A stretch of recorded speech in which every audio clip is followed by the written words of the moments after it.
Muy buenos días, amigas televidentas y amigos televidentos. Su amigo y servidor Jorge Borges Rodríguez, de nuevo eh, comunicándome con ustedes mediante este video. eh, este día 11 de junio de el año 2022 y bueno, avisándoles que es video apto para todo público, clasificación A, como se decía en la época de la censura cinematográfica, ¿verdad? Bien, esto va a ser simplemente un video de comentarios, no va a estar dentro de la serie de polémica, no va a estar dentro de la serie polémica, va a ser comentarios sobre los acontecimientos recientes en nuestro país y en el mundo, ¿verdad? Eh, Bien, comenzamos el día de ayer, 10 de junio, eh, conmemoramos, recordamos la, la matanza del jueves de Corpus, por allá en las calles de San Cosme, toda esa zona, fue algo terrible. Eh, el halconazo, como se le llama, ¿verdad? Eh, no se ha investigado demasiado. Ahorita vamos a abordar eh, las posibles razones de esto, ¿verdad? Eh, el 10 de junio eh,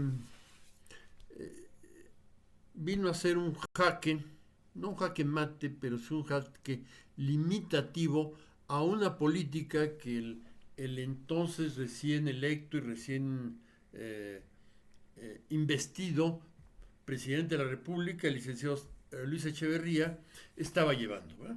Eh, la, la comenzó en plena campaña, entrevistándose con los estudiantes universitarios en la Universidad Nicolaita de Michoacán, de Morelia, Michoacán. Era algo que Díaz Ordaz, no, su antecesor, el presidente Díaz Ordaz, no se atrevió a hacer.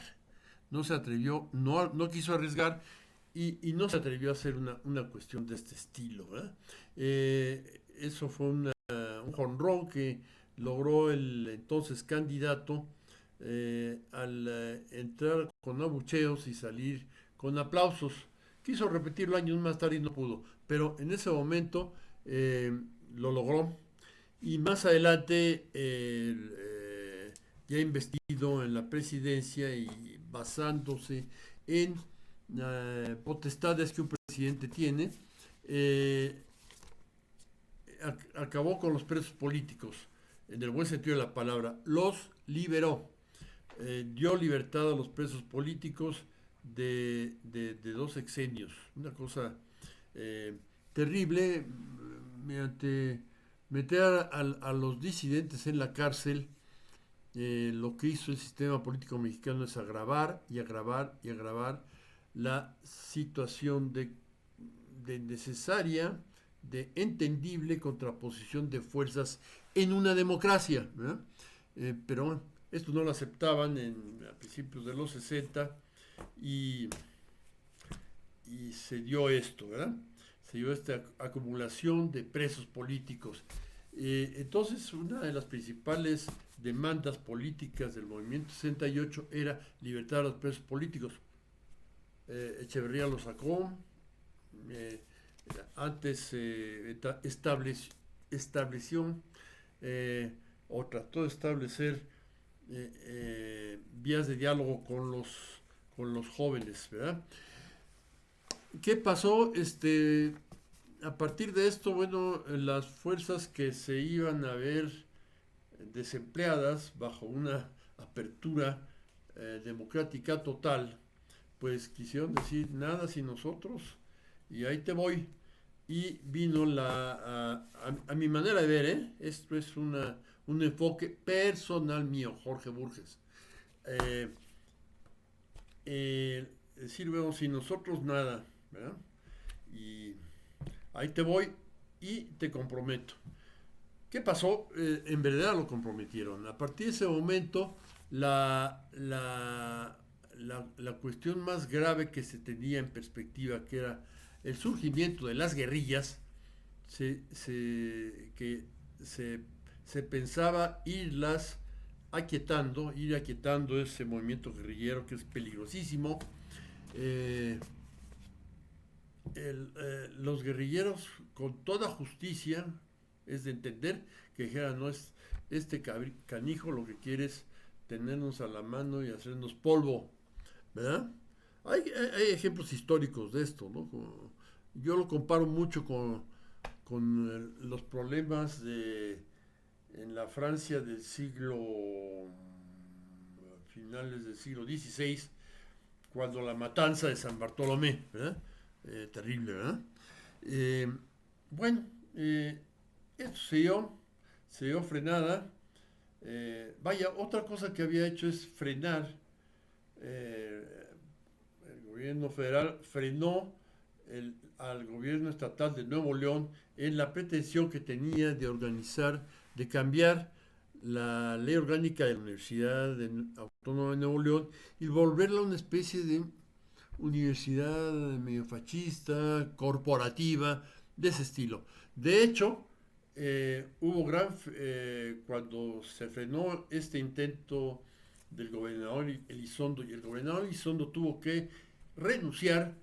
En la marcha del 10 de junio estaba celebrando eso, no era contra el gobierno. Entonces, bueno, esto fue el acto final de la apertura del presidente.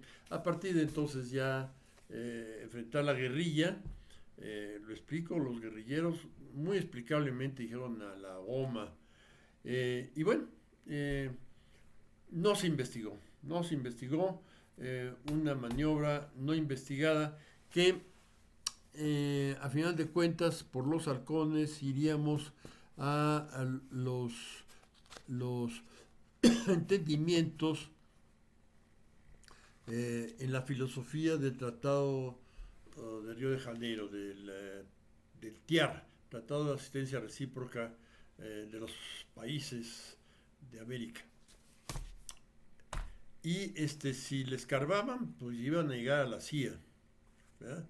O iban a llegar a la Escuela de las Américas. Buena parte de nuestros represores estaban formados ahí. Entonces, se iba a llegar a esto y no quería un gobierno de poca legitimidad, como ya lo eran los gobiernos priistas de ese momento, no iba a poder enfrentar esto y eh, carpetazo y se quedó para que posteriormente, ojalá, haya investigaciones a esta distancia de 51 años acerca de lo que fue esto de aquí fue parte de la estrategia exterior norteamericana respecto a las posibles disidencias en América Latina.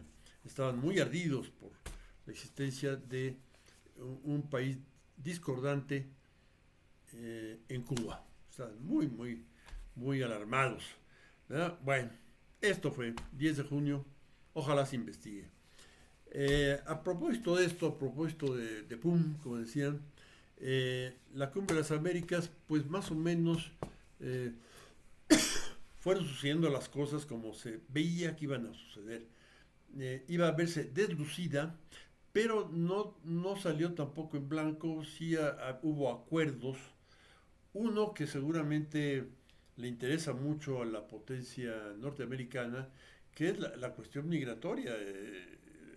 El problema migratorio no es cuestión de América, es un fenómeno mundial. En todo el planeta la gente en su país de origen no encuentra horizontes, inclusive no encuentra qué comer, trata de emigrar a aquellos países que parecen promisorios, ¿verdad?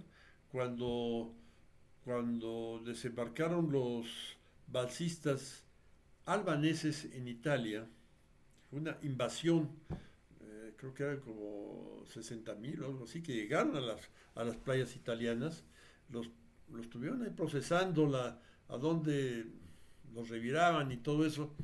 Y entrevistaron a algún albanés que dijo, bueno, después de aquí, ¿cómo le hago para irme a Dallas?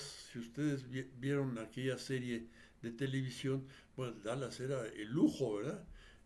Eso tiene el estupendo cine norteamericano que hace parecer como cosas muy comunes el gran exceso y gran lujo que se vive dentro de las fronteras de Estados Unidos, que sabemos que no en todas partes, no todo Estados Unidos está igual. Pero un tipo inocente albanés pues, dijo, jauja, me voy a la jauja. Y nada, ¿no? Iba a tener que cruzar un océano, iba a tener que hacer muchas cosas. Pues desde luego no iba a hacerla allí de lavatrastes si bien le iba, ¿no? Bien, un, una acción parece ser una decisión tomada en la cumbre hacia la cuestión migratoria. Qué bueno que se deciden a ver la cuestión migratoria. No se pudieran haber tomado más que líneas generales. La otra es la de reformar el sistema panamericano. Ahí estuvieron excelentes los discursos del presidente Fernández de Argentina, que en su carácter de presidente de una nación importante y de dirigente pro tempore de la CELAC, de la Confederación de Estados Latinoamericanos y del Caribe, podía ser porque era el presidente de tal asociación. Bueno, esto no se... en este doble carácter tuvo un buen discurso, un excelente discurso, que entre otras cosas deberá reformar a la OEA. La OEA tendrá que reformarse, ser completamente diferente. No es la única organismo mundial, multinacional, que tiene que reformarse. Ahorita hablaremos de Europa, la rica Europa, ¿verdad? Eso también.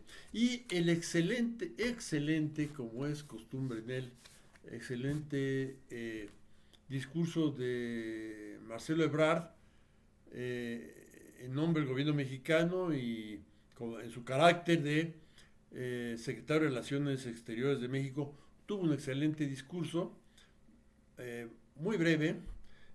Él acostumbra a decir cosas sumamente racionales y ubicarlas en tiempos muy breves. Esto, ojalá que pues se cultivara más este tipo de discursos como el de los que acostumbra licenciado Marcelo Ebrard emitir. El hecho es que también va por este lado de que dijo algo así, el horroroso papel que tuvo, deleznable, vergonzoso papel que tuvo la OEA en los acontecimientos de Bolivia, no se debe repetir. La OEA debe de investirse de nueva legitimidad y no incurrir en este tipo de cosas. Dijo, el carácter injerencista de la OEA debe terminarse ya. Esto es algo que entonces los dos gobiernos, el de Argentina y el de México, emitieron, ¿verdad? Emitieron en esta cumbre de las Américas y esperemos que los acontecimientos vayan por ahí. Ebrard decía que se forme ya un grupo de trabajo definiendo prioridades y cuestiones álgidas de la situación actual de Latinoamérica. Esto me parece excelente. No quedarse en las declaraciones que, bueno, muchas veces las declaraciones finales de este tipo de reuniones ya se hacen esperando la clausura y el coctelito y los bocadillos después de la clausura. No es cierto, eso es gente muy seria, bueno, la mayoría. Bien, esto en América y en el mundo Ucrania. Ucrania sigue sufriendo. Me van a decir que también sufre Rusia, pero sufre mucho más Ucrania. Ucrania Ha habido demasiados muertos y sobre todo, y además de muertos, demasiados desplazamientos forzados de poblaciones enteras que las ven, los ríos de, de personas desplazándose a pie de un lugar a otro, con familia, con los pocos tiliches que pueden llevar. Esto es horrendo, nos recuerda imágenes terribles de los años 40, cuando la Segunda Guerra Mundial. Entonces, bueno, esto eh, quizás bueno, hay una persistencia feroz por ambos lados. Eh, Ubico el heroísmo ucraniano. Eh, yo tuve un queridísimo maestro nacido en Rusia que, hablando de Rusia, me decía, mire, Rusia es un país en el cual sus, sus dirigentes más importantes han sido los más brutales, brutales así, sin matizar. Iván el Terrible, Pedro el Grande, etcétera, etcétera, ¿verdad? Esto es cierto, y para rematar me dijo, lea usted una excelente novela de Nikolai Gogol, que se llamaba Taras Bulba. Eh, es un patriarca, Taras es un patriarca cosaco, pues de la zona de los Urales, no, son los del Cáucaso, de la zona norcaucásica, de toda esa zona. Eran un patriarca que se va con sus dos hijos hacia ¿dónde? Hacia Kiev. Kiev, que era el Principado de Kiev, era el primer estado eslavo que se tenía, que se formó. Y a partir de Kiev, organizarse para guerrear contra los polacos para resistir la presión polaca sobre Ucrania. Rusia, la, la, la, la gran nación eslava, ¿verdad? Bueno, eso era. Entonces, bueno, si los rusos en eso de resistir, eh, son famosos, pues los ucranianos no cantan mal las rancheras, ¿verdad? Y lo son igual. Y esto estamos viendo ahí para, eh, para un desgarramiento, desangramiento de una zona muy importante del planeta, como lo son todas, pero que tenemos muy presente, pues, por obras literarias, musicales, etcétera, etcétera, ¿eh? ¿Qué se está fregando también? Eh, la acción bélica rusa no ha sido tan categórica como la económica, ¿verdad? Antes la Unión Soviética era un país con un ejército muy fregón, pero con una economía muy fregada, muy dada al cuas, muy desarticulada, grandes potencias productivas desarticuladas unas de otras. Algún día platiqué cuando hablamos de China en contraste con lo que hicieron los chinos. Los rusos metieron, no, solo tenían dos patas y no hubieran metido más. Eh, pero ahora aplican las sanciones económicas, las contrasanciones contra los países que quieren sancionar a Rusia. ¿Qué pasa? Que Europa, que estaba pretendiendo tener gran unidad, que en algún momento la tuvo, pero que a partir de la crisis de las hipotecas basura, cada país jaló por su lado. Torpemente los alemanes exigir el pago de no sé qué, no sé cuánto. Y a negarse a un cambio en las finanzas europeas, en el Banco Europeo. Por otra parte, Italia, pues que estaba un poquito en desfalco, ahí la llevó, país importante. Los jerarcas holandeses y belgas diciendo estupideces de que no, pues aquellos Portugal, Italia, Irlanda, Grecia y España, lo que pasa es que no trabajan. Todo ese tipo de estupideces que oímos en muchas partes, aquí en México las hemos oído, el señor Cuadri pues, ha sido eh, muy feraz en ese sentido. ¿Verdad? Bueno, tuvieron esas cosas y en lugar de reformar el Europeo, dejaron pasar eh, un gran tiempo de penuria para muchos países y resentimiento hacia los países centrales.